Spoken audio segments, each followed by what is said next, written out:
Hello and welcome. स्वागत है आपके मेरी यूट्यूब चैनल ज्ञानपीठ पे। आज की वीडियो पर हम देखने वाले आईसीएसई क्लास 10 हिस्ट्री के अपने 7th चैप्टर जिसका नाम है नेशनल मूवमेंट 1919 टू 1934। सो इस चैप्टर को समझने के लिए आपको इसके पहले के 2 लेक्चर्स को देखना होगा, जो है मुस्लिम लीग और लखनऊ पैक्ट। उन दोनों ही लेक्चर का लिंक मैंने डिस्क्रिप्शन में डाल रखा है, सो आप वहाँ से उन दोनों को देख लेना, उसके बाद इस चैप्टर को देखना। सो आपको क्या होगी कि जो बेसिक है इस चैप्टर की वो उन 2 चैप्टर से रिलेटेबल है। So let's begin with it. तो जो सबसे पहला टॉपिक हमारे यहाँ पर पूछे जाने वाला है वो है Gandhi's role in the struggle for swaraj. So देखते हैं। सबसे पहले क्या है कि जो गांधी है उन्होंने अर्ली इंडिया में जब 1915 में जब वापसी की इंडिया में, सो उन्हें एज अ लीडर देखा गया। एज अ लीडर उन्हें इसलिए देखा गया क्योंकि एक वो नॉलेजेबल आदमी थे, उन्होंने ब्रिटिश सरकार के लिए काम किया हुआ था, वॉर के टाइम में काफ़ी इंपॉर्टेंट रोल निभाया था उन्होंने, जिससे जो इंडियंस थे उनको लगता था कि हाँ इसकी तो ब्रिटिश तक पहुँच है, ये हमें आराम से हमारा काम करवा देगा, ये हमारे देश को आज़ादी दिलवा देगा। और महात्मा गांधी भी यही चाहते थे कि जितनी जल्दी हो सके भारत आज़ाद हो जाए, पर एक अहिंसा के मार्ग पे। उन्हें हिंसा बिल्कुल पसंद नहीं थी, जो कि ये काफ़ी बेसिक पॉइंट है। सबसे पहले उन्होंने क्या किया, उन्होंने सत्याग्रह लॉन्च किया 1919 में। डेट याद, मतलब ईयर याद रखना, 1919 में उन्होंने सत्याग्रह लॉन्च किया। उस पर यही था कि जो ब्रिटिश सरकार ने इंडियंस पे जो अलग अलग तरीके के जो लॉज लगा के रखे हुए थे, जैसे कि एक ब्रिटिशर्स के लिए कम टैक्स, और जो हमारे इंडियंस उन्होंने उनके लिए उससे 2 गुना या 3 गुना टैक्स, और फिर आप कह सकते जो ट्रेडर्स थे उनके ऊपर गुड्स पे ज़्यादा टैक्स लगा देना इंडियन के, और जो ब्रिटिश सरकार उसके गुड्स पे टैक्स नहीं लगाना, जिससे जो ब्रिटिश सरकार की गुड्स है वो आपको जल्दी मार्केट में बहुत ही कम दाम में आप परचेस कर सकते हो। महात्मा गांधी ने इस पर आवाज़ उठाई थी, और सत्याग्रह वही ऑपोजिट लॉज के अगेंस्ट उन्होंने इसे शुरू किया था। पहला पॉइंट ये था हमारा। दूसरा पॉइंट था, अब देख लेते हैं अपने दूसरे पॉइंट, नॉन कॉर्पोरेशन मूवमेंट, जो कि 1920 में लॉन्च किया गया था। यहाँ पर क्या होता है कि जब जलियांवाला बाग ट्रेजेडी हुई थी, ऑल ओवर इंडिया में क्या था, एक आग भड़क चुकी थी इंडियंस के अंदर। अब वो जहाँ भी ब्रिटिशर्स को देख रहे थे वो वहीं पर उनका काम ख़त्म कर रहे थे। महात्मा गांधी को ये बिल्कुल पसंद नहीं आ रहा था, क्योंकि वो अहिंसा के मार्ग पर नहीं चलते, हिंसा के मार्ग पर नहीं चलते, वो अहिंसा के मार्ग पर चलते हैं। साथ ही साथ क्या हुआ था कि मुस्लिम्स जो ग्रुप थी, जो मुस्लिम कम्युनिटी थी, उन्होंने भी खिलाफत मूवमेंट अगस्त 1920 में शुरू कर दिया था। और महात्मा गांधी ने सोचा कि इन दोनों ही के कॉजेज़ को पकड़कर साथ में हम नॉन कॉर्पोरेशन मूवमेंट शुरू करते हैं। लेकिन चौरी चौरा इंसिडेंट के बाद आगे आपको पूरे ब्रीफ एक्सप्लेनेशन देखने को मिलेगी तीनों ही के बारे में, आपके जलियांवाला बाग ट्रेजेडी, खिलाफत movement, Chauri Chaura incident. Chauri Chaura incident के बाद महात्मा गांधी को काफ़ी शौक पड़ा। उन्होंने बिल्कुल नहीं सोचा था कि उनकी जो कांग्रेस पार्टी रहेगी वो ऐसा कुछ करेगी जिससे उनके ही बयान और उनके ही सजेशन पे जो कांग्रेस पार्टी थी उसको बैन किया गया, सस्पेंड किया गया लॉ को ब्रेक करने के लिए। और महात्मा गांधी को 10 मार्च 1922 में अरेस्ट भी किया गया और 6 साल की जेल भी हुई। नॉन कॉर्पोरेशन मूवमेंट उनका दूसरा रोल था फॉर स्ट्रगल ऑफ स्वराज। तीसरा था civil disobedience movement of 1930। Mahatma Gandhi ने 12 मार्च 1930 में एक हिस्टोरिक मार्च शुरू की थी, जो साबरमती आश्रम से डांडी तक वो गया था। ठीक है, ये सॉल्ट लॉस के वायलेशन के लिए था। ऑलराइट, ये तो काफ़ी सिविल डिसोबीडियंस मूवमेंट काफ़ी पुरानी चीज़, आपके पिछले क्लासेस में भी पढ़े होंगे। उसके बाद क्या हुआ था, उसके बाद हुआ था renewal of civil disobedience movement in 1932। फिर जो सिविल डिसोबीडियंस मूवमेंट था उसको महात्मा गांधी ने वापस से शुरू किया था, एज अब वहाँ पर अहिंसा का मार्ग चल रहा था। और उसके बाद उन्होंने काफ़ी सारे इवेंट शुरू किए, जैसे कि आप कह सकते हो, पहले तो सत्याग्रह किया था, वो एक्सप्लेन कर चुका हूँ। दूसरा स्वदेशी मूवमेंट, हमें उन्होंने रोल निभाई थी, तो वो उन्होंने फाउंड नहीं किया था, उन्होंने रोल निभाया था। और काफ़ी सारे ऐसे मूवमेंट है जैसे उन्होंने फाउंड किया था for struggle of swaraj. Basically अगर आपसे एग्जाम में पूछा जाएगा कि Gandhi's role in the struggle of swaraj, आप ये सारे पॉइंट्स आप यहाँ पर लिख सकते हो कि satyagraha 1919, non cooperation movement, civil disobedience, renewal of civil disobedience and later events. पांचों ही के पहले आप टॉपिक लिख देना, और क्या करना, 2 4 4 लाइन में एक्सप्लेन करने की कोशिश करना, जिससे आपको 3 नंबर तो मैक्सिमम होते हैं हिस्ट्री के क्वेश्चन। अगर आएंगे आप 2-3 लाइन या 3-4 लाइन अपने लैंग्वेज में बनाकर उसे लिख देना, जिससे आप पूरे नंबर स्कोर कर पाओगे। अगर इतना लंबा लिखने जाओगे तो काफ़ी टाइम लग जाएगा। आप क्या करो, कम लिखो ज़्यादा नंबर पाओ, थोड़ा दिमाग लगाना, ठीक है। अब देख लेते हैं अगले टॉपिक। सो अगला टॉपिक हमारा है, अच्छा एक बार ये देख लो कि जो गांधी पैक्ट सत्याग्रह नॉन वायलेंस और स्वदेशी है ये रिड्यूस हो चुका है। सो आप इस पर टेंशन मत लेना कि ये नहीं पढ़ाया गया है, ये रिड्यूस टॉपिक है।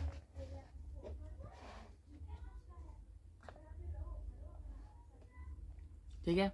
सो अब अगला टॉपिक है कि causes of non corporation movement. So यहाँ पर जो हेडिंग है वो गलत है, यहाँ हेडिंग होना चाहिए था कि the reasons of non corporation movement. ठीक है, यहाँ मेंशन कर दिया गया है, mention may be made here that the causes of reasons for launching non-corporation movement by the Congress in 1920 की non-corporation movement क्यों लॉन्च किया गया था। सो जो सबसे पहला था कि वो था reaction of the government of India act 1919, जो कि बिल्कुल इंपॉर्टेंट नहीं है और आपको ये पढ़ना भी नहीं है। हाँ, दूसरा नॉन कॉर्पोरेशन मूवमेंट पहले पढ़ रखा है कि Rowlatt act, Jallianwala Bagh tragedy, Chauri Chaura incident, खिलाफत मूवमेंट। सो 1 2 3 एंड एक चौरी चौरा इंसिडेंट था, हाँ वो आ गया। सो पहले हम इनको देख लेते हैं। सबसे पहले आते हैं रॉलेट एक्ट 1919। सो रॉलेट एक्ट में क्या होता है कि जो ब्रिटिश सरकार है उन्होंने सैनिटेशन कमेटी हेडेड करके जस्टिस रॉलेट में 2 बिल पास किए गए। ठीक है, जो पहला बिल पास था वो ब्लैक बिल था जो 1919 में हुआ था। सो आपको डेट भी याद रखना है कि कौन सा बिल कब पास हुआ। तो पहला बिल था, सो उसमें से एक बिल था ब्लैक बिल्स जो 1919 में हुआ था। ऑलराइट, सो उस बिल में अकॉर्डिंग में क्या था ना कि जो ब्रिटिश पुलिस थी या फिर उनकी जो आर्मीज थी उन्हें इतना पावर दे दिया गया था उनके हाथ में कि वो कहीं से भी किसी को भी अरेस्ट कर ले बिना किसी वारंट और बिना किसी क्या बोलते हैं बहस के। मतलब अगर कोई नहीं भी माने तो सीधा लाठी चार्ज भी हो सकता है या कुछ भी हो सकता है। इतना पावर दे दी गई थी पुलिस और आर्मीज को, जिसपे एक डिस्क्रिप्शन भी था जो था कि नो दलील नो वकील नो अपील, सीधे मार फाड़ पे उतर गई थी ब्रिटिश सरकार। सो यहाँ पर आपसे क्वेश्चन पूछा जा सकता है कि नो दलील नो वकील नो अपील किस एक्ट में था, मतलब नॉन कॉर्पोरेशन मूवमेंट के किस कॉज में था। सो आप कह आपको कर लिखना होगा the Rowlatt act 1919 black bills जो एक बिल पास हुआ था उस पर ये जो आपका जो डिस्क्रिप्शन है वो क्या होता है वो मतलब वो लगता है। ठीक है, सो यहाँ से आपको ये क्वेश्चन पूछा जा सकता है। उसके बाद था कि जो रॉलेट एक्ट थी जो कि मार्च में पास हुआ था 1919 में। सो आपको डेट और ईयर दोनों ही, डेट तो नहीं है यहाँ पर, मंथ है और ईयर है जो कि आपको दोनों याद रखना है। उसके बाद है कि सत्याग्रह कैसे रॉलेट एक्ट, महात्मा गांधी ने सत्याग्रह को लॉन्च किया अगेंस्ट रॉलेट एक्ट के अगेंस्ट काम करने के लिए। सो वो लॉन्च हुआ था 6 अप्रैल 1919 में। गांधी जी ने अपने जितने भी जूनियर्स थे उनके जो साथ वाले थे उनसे सलाह मशवरा करके ये फैसला किया कि हमें ब्लैक बिल्स एक्ट के अगेंस्ट फाइट करना ही होगा, नहीं तो हमारे जो यूथ्स हैं और हमारे जो पीपल्स हैं जो वो भी आपके जो लड़ रहे हैं जो हमारे फ्रीडम के लिए, उन्हें जल्दी ही अरेस्ट कर लिया जाएगा। सो इसके लिए सबसे पहला उन्होंने महात्मा गांधी ने ये किया कि जितने भी हाईलाइटेड प्लेसेस थे जैसे दिल्ली, पंजाब, गुजरात और काफ़ी सारे थी, उन प्लेसेस में क्या किया जितने भी उनके लोग थे उन्हें नॉन वायलेंट अपनाने को कहा कि हमें नॉन वायलेंट अपनाना है, जिससे हम क्या रहेंगे, छुपे रहेंगे, बचे रहेंगे, ताकि हम आगे काम आ सके। सो रॉलेट एक्ट में आपके बुक के अकॉर्डिंग इतना ही कुछ था। सो जलियांवाला बाग ट्रेजेडी को आप एकदम ध्यान से सुनिएगा, एकदम फील करके समझिएगा, क्योंकि ये काफ़ी इंपॉर्टेंट टॉपिक है आपके एग्ज़ाम के लिए भी और एज इंडियंस के लाइफ के लिए भी काफ़ी इंपॉर्टेंट टॉपिक है। सो जलियांवाला बाग के बारे में आप सभी लोगों ने पहले से सुन रखा होगा। सो सबसे पहले आपको जानना है कि जलियांवाला बाग ट्रेजेडी कब हुई थी। सो हुई थी वो 1919 13 अप्रैल को। सब जानते हैं कि 1919 में तो हुई थी, पर कोई एग्जैक्ट डेट नहीं जानता है। सो डेट आपको यहाँ पर याद रखना है कि 13 अप्रैल को ये हुआ था। ये क्यों हुआ था अब देखते हैं।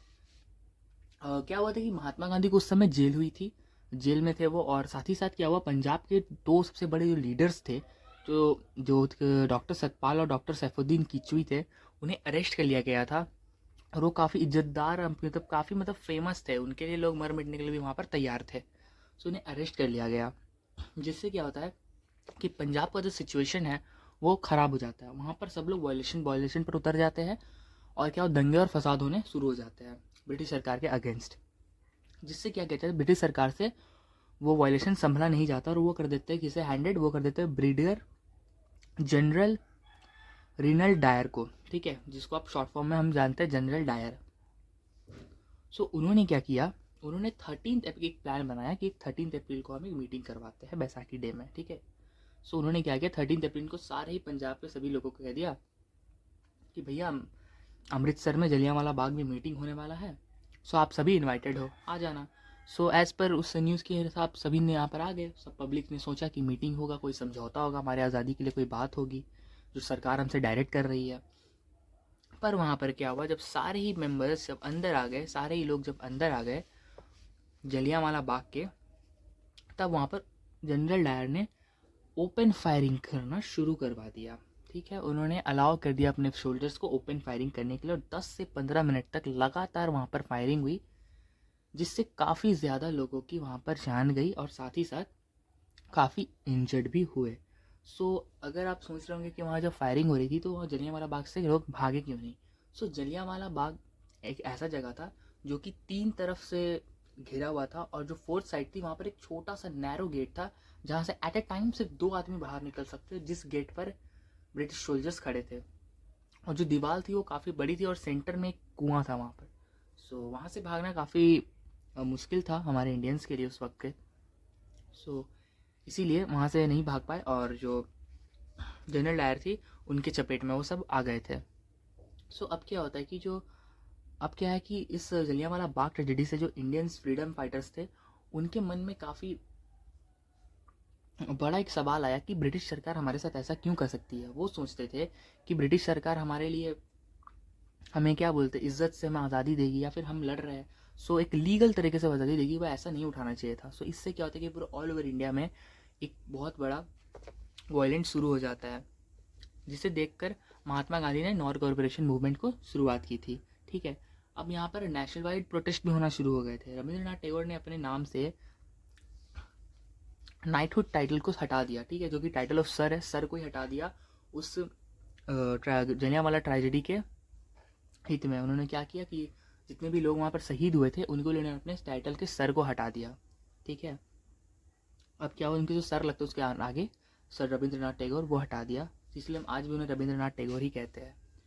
जो Shri Sankaran Nair resign from his viceroy executive council.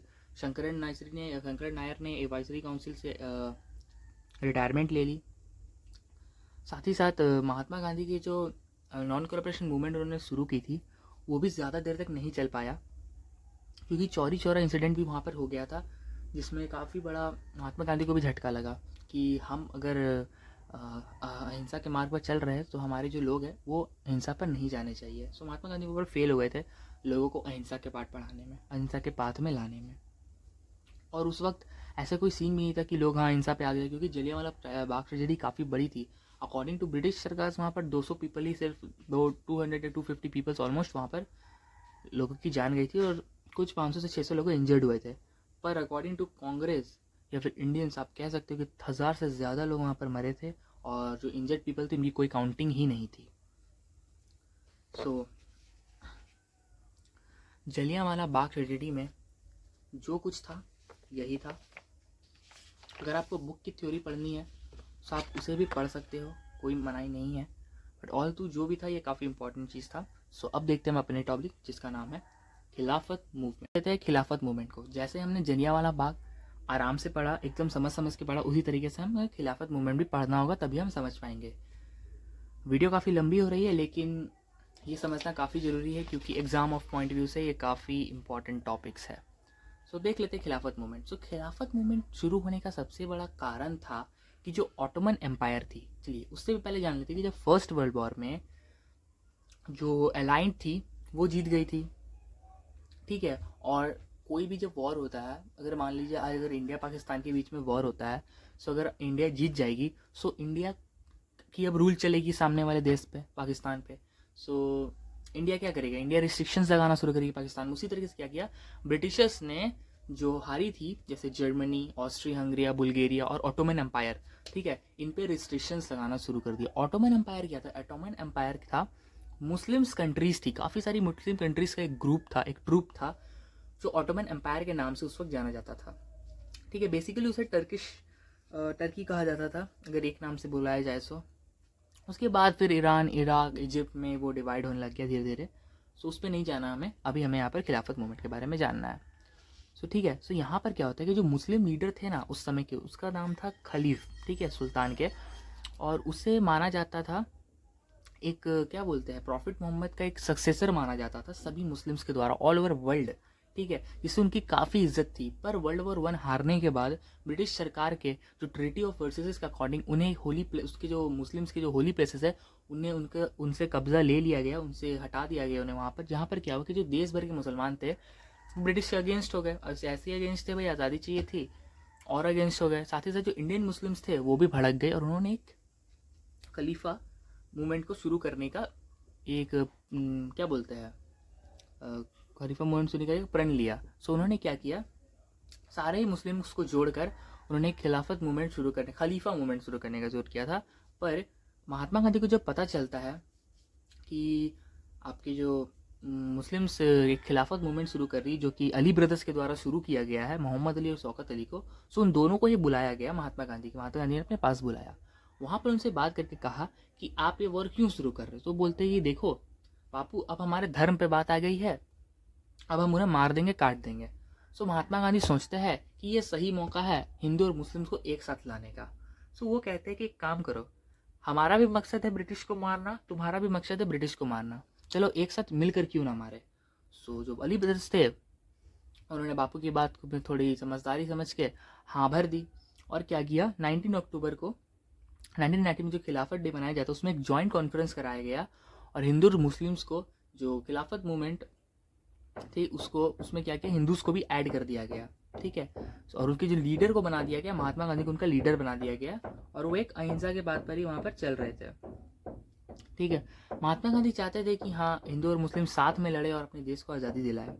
Letter में क्या किया महात्मा गांधी ने बाद में किया कि नॉन कॉर्पोरेशन मूवमेंट को खिलाफत मूवमेंट से मर्ज कर दिया, इसीलिए उसका नाम पड़ गया। पहले तो उसका नाम खलीफा था, सिर्फ खलीफा एक लॉन्च कर रहे, खलीफा हम लोग का नाम है, क्या बोलते लड़ने जा रहे, तो अब क्या कर दिया, उसका नाम खिलाफत मूवमेंट कर दिया गया। खिलाफत मूवमेंट काफ़ी बड़ी मूवमेंट थी, जिससे जो ब्रिटिश गुड्स थे उन्हें यहाँ इंडिया से बॉयकॉट किया गया। वही तरीके थे महात्मा गांधी के, बेसिक तरीके से ही मारा गया। पर खिलाफत मूवमेंट एक सक्सेस था दोनों ही हिंदू और मुस्लिम के लिए उस वक्त के। सो आई होप आपको खिलाफत मूवमेंट काफ़ी अच्छे से समझ में आ गया होगा, जो फर्स्ट वर्ल्ड वॉर से लेकर आपके जो बॉयकॉट होने तक से इतना काफ़ी लंबा चौड़ा सीन था उस वक्त का। सो आई होप आपको खिलाफत मूवमेंट समझ में आ गई होगी। सो अब हम देखेंगे हमारा अगला टॉपिक, जिसका नाम है program of non cooperation movement. So what were the program of non cooperation movement. चलिए जानते हैं, ये वाला टॉपिक है ना। सो यहाँ पर आपको बताया गया है, कुछ पॉइंट्स दे दी गई है। जैसे पहला पॉइंट है बॉयकॉट ऑफ लेजिस्लेटिव काउंसिल, ठीक है। सो नॉन कॉर्पोरेशन मूवमेंट से आखिर नॉन कॉर्पोरेशन मूवमेंट जब शुरू हुआ था तो उस पर किस तरीके से ब्रिटिश पे प्रहार किया गया था। सो कुछ इन तरीके से प्रहार किया गया था। जो सबसे पहला हाइलाइटर कहाँ है, हाँ, जो सबसे पहला प्रहार करने का था वो था आपका the boycott of legislative councils, ठीक है, काउंसिल्स को बॉयकॉट कर दिया गया था। दूसरा कि the boycott of the laws court by the lawyers, ठीक है, लॉयर्स ने जो अलग अलग लॉज लगा कर रखे थे इंडिया के ऊपर, उन्हें बॉयकॉट किया गया। तीसरा था the boycott of government schools and colleges, जो ब्रिटिश सरकार ने अपने स्कूल स्टैब्लिश करके रखे होते जिससे पैसा छाप रहे थे, उन स्कूल्स को बॉयकॉट किया गया। चौथा है कि the boycott of British goods and surrender of the title of honorary post, ठीक है। तो उन्होंने क्या किया, ब्रिटिश गुड्स को हटाया गया, आप जानते हैं खिलाफत मूवमेंट से उसको हटाया गया था। और जो बड़े बड़े जो टाइटल्स थे, जो ब्रिटिश सरकार के जो लीडर्स थे, उनको उनके पद से हटा दिया गया नॉन कॉर्पोरेशन मूवमेंट के चक्कर। इसीलिए नॉन कॉर्पोरेशन मूवमेंट काफ़ी ज़ोरों शोरों से चल रहा था। अगर वो चलता तो हमें उस वक्त शायद आज़ादी मिल सकती थी, वैसे थोड़ा लेट हो गया, लेकिन उस वक्त शायद मिल सकती थी जिस तरीके से नॉन कॉर्पोरेशन मूवमेंट चल रहा था। एक छोटी सी गलती हुई, चौरी चौरा इंसिडेंट, जिसके चक्कर जो पूरा सिस्टम था वो हिल गया और नॉन कॉर्पोरेशन मूवमेंट को बंद करना पड़ा। अगला था कि हिंदू मुस्लिम की यूनिटी बन रही थी, ठीक है, जो छूत छुआत वाला सिस्टम था वो हट रहा था। अब ब्रिटिश सरकार को डर था कि भैया ये तो आपस में जितना भी जो काम करते थे, आपस में जो उलझे हुए रहते थे, अब वो सारी चीज़ें तो ये खुद ही ख़त्म कर रहे हैं। सो अब हम इन्हें किस में फंसा के रखेंगे? पहले क्या होता था कि हाँ भाई, हिंदू के इतने सारे धर्म हैं, वो आपस धर्म में ही भिड़ा देते जात में, कि ये छोटा जात है, ये बड़ा जात है, तुम सेठ बन के रहेगा, तुम नौकर बन के रहेगा, ठीक है। उसके बाद क्या किया? हिंदू मुस्लिम को भिड़ा दिया। अब तो सब चीज़ खत्म हो गए, सब एक हो गए। अब क्या करेंगे? सो सारी चीज़ों को यहाँ पर डिफरेंट किया गया। साथ ही साथ जो ड्रिंक्स, एल्कोहल थी, जो भी जो यूथ्स को बर्बाद कर रही थी, उसे भी यहाँ पर इन्होंने बैन कर दिया था, ख़त्म कर दिया था पूरी तरीके से नॉन कॉरपोरेशन मूवमेंट ने। सो ये सारे प्रोग्राम थे जो नॉन कॉरपोरेशन मूवमेंट ने अगेंस्ट ब्रिटिश सरकार किए थे, जो कि काफ़ी इफेक्टिव थे और one of the major cause of India get independence this is. So अब देखेंगे अगला टॉपिक, जिसका नाम है चौरी चौरा इंसिडेंट। तभी से आप नाम सुन रहे होंगे इस टॉपिक का, चौरी चौरा इंसिडेंट। सो अब देख ही लेते हैं भैया चौरी चौरा इंसिडेंट है क्या। चौरी चौरा इंसिडेंट एक टर्निंग पॉइंट था नेशनल कॉरपोरेशन मूवमेंट का, ठीक है। सो यहाँ पर क्या होता है कि चौरी चौरा इंसिडेंट में होता है कि